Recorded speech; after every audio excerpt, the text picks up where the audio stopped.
Subscribe to our YouTube channel and press the bell icon to get the latest updates. Budget 2021 has been bold and prudent, but more importantly, it could mark that turning point in Nirmala Sitharaman's career, after which she may be able to get rid of all the negative criticism that has come her way in the last few years. Ever since she, in fact, first became Defence Minister and then Finance Minister, Nirmala Sitharaman has been at the receiving end of a lot of flack, a lot of criticism, some of it valid, and some, of course, born out of this very deep-seated sexist culture that we see in Indian politics as well as in Indian society. But if Nirmala Sitharaman can be at the cusp of a transition, then it has implications not just for her, but for the BJP under Narendra Modi and Amit Shah as well. Well, why do I say that? That's because there are no BJP women leaders that have been created by this leadership. There is no solid rung of women leaders that Modi and Amit Shah have cared to or managed to create. In fact, I have argued in the past that there is one thing solely lacking in the BJP, which is talent grooming, but something that is lacking even more is the creation of a woman leadership. Unlike the BJP of the past, which had a Sushma Swaraj or which had an Uma Bharti. And this seems even more jarring because the situation in the scene across the political ambit is quite different. Look at the Congress party, for instance. Sonia Gandhi has been among the most powerful politicians in India for the past few decades. We've had chief ministers like Mayawati in Uttar Pradesh, and now we have Mamata Banerjee in West Bengal, both of who have changed the political landscape and redefined the political landscape in their respective states.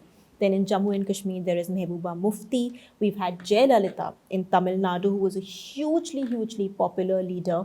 In Punjab, there is Harsimrat Badal. Then, of course, we have K. Kavita, who's the part of the TRS. So the women politicians, of course, not maybe as many as men, because that is how, unfortunately, sexist Indian politics and male-dominated Indian politics has been. But even then, many other parties and most other parties have thrown up their share of women politicians. BJP, on the other hand, has shown a declining curve. If you look at the rise of the BJP in the early 90s, Vajpayee and LK Advani may have been the face of that rise, but there was Sushma Swaraj and there was an Uma Bharti who, not just the faces, but more importantly, they became the voices that formed a bouquet that kind of defined the BJP of that era. Then, of course, both went on to become union ministers, feisty, firebrand, and they tick many boxes for their party, including speaking in the language that the party likes, which is a polarizing Hindutva language. Both, however, ironically lost their sheen in the Modi-Amit Shah era, some of it because of intra-party differences, some of it because of ill health. Similarly, for Vasundhara Raje Scindia, another mass leader, former Chief Minister of Rajasthan, has been relegated to the sidelines in the BJP under this leadership because, one, she lost her election, and two, her tussle with the central leadership of the party has been no secret. So essentially in the BJP, the tall women leaders we once saw are not quite there. In fact, by the end of it, even though Sushma Swaraj became a pale shadow of her earlier self, in her passing, there was a deep sense of loss, not just for the BJP, but for Indian politics as a whole. The only two women politicians that have risen to prominence in the Modi-Shah era in the BJP, however, are Nirmala Sitharaman and Smriti Irani. But both their track records remain quite checkered. Smriti Irani, for instance, rose to prominence fairly early when she was made HRD minister. That's a plum portfolio once the BJP won the 2014 elections. But since then, it has been a downward slide for the gritty politician.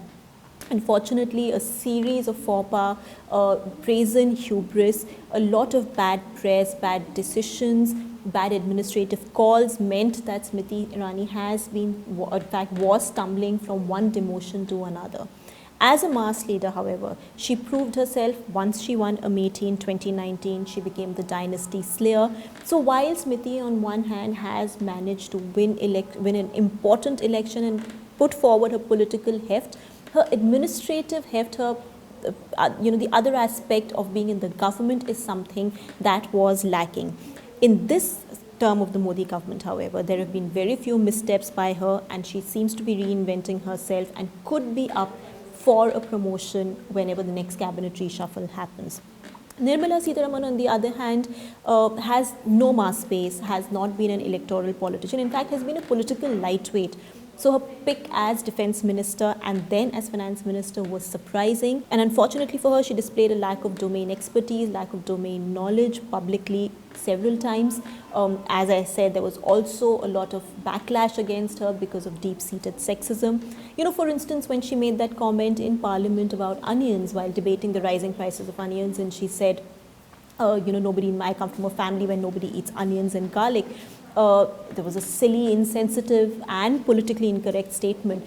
But the kind of backlash she got was replete with sexism because the kind of hashtags that were trending mentioned her as Nirmala Tai. And, so unfortunately for her, a lot of things came together to work against her.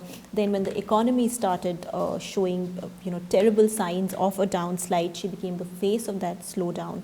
So Nirmala Sitharaman has had it difficult. What has made it worse for her, as I said, is because she is not a political heavyweight.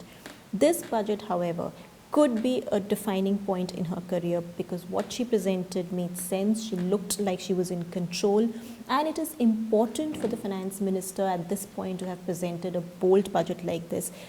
She's becoming the face of this budget. She's becoming the face of all the praise and all the appreciation that is coming the way of this government.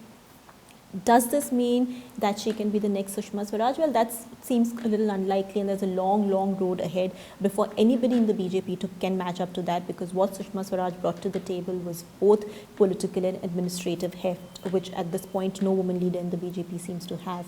But this could be a beginning, and this is important that the ruling party, the party which is in power in so many states in the country and which has really spread its wings across the country, it's jarring that it doesn't have tall women leaders.